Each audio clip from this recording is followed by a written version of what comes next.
सबसे अच्छा तरीका बच्चों को समझाने का है कि इंसान अपनी ज़िंदगी को सही करे।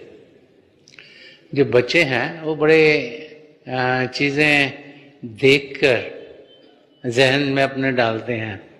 वो जब कुछ देखते हैं उसका उन पर बड़ा असर होता है। तो एक बच्चा जब अपने माँ बाप को देखता है कि वो करते क्या हैं, उसको असर उस किस्म का होता है।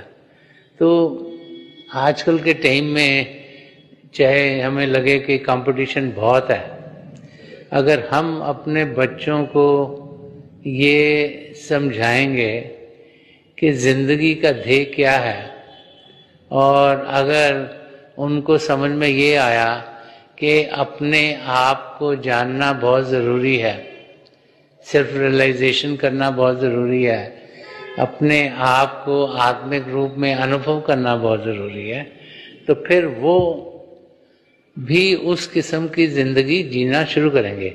अगर माँ बाप अपने घर में खुद अभ्यास करें, खुद बैठें, तो फिर बच्चों पर भी उसका असर होता है।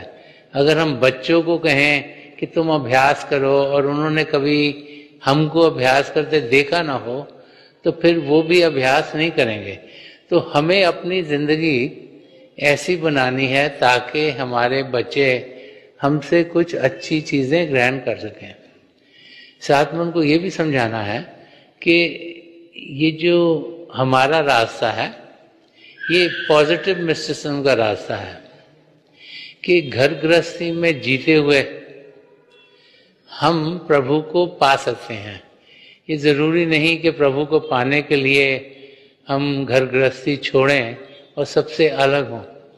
तो अपनी ज़िंदगी जीते हुए अपने पैरों पे खड़े होकर अपनी कमाई एक ऑनेस्ट वे से करते हुए जब हम अपनी ज़िंदगी जीते हैं तो फिर बच्चों पर भी उस किस्म का असर पड़ता है।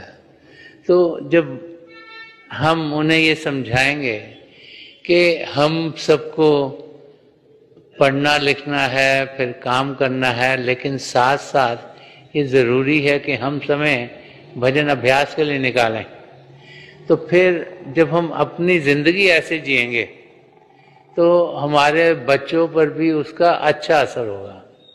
तो की ये है कि इंसान अपनी ज़िंदगी ऐसी बनाए जैसी वो चाहता है कि बच्चों की हो, और जब वो देखते हैं कि हमारे माँ बाप क्या कर रहे हैं तो उसका असर उन पर बहुत गहरा होता है।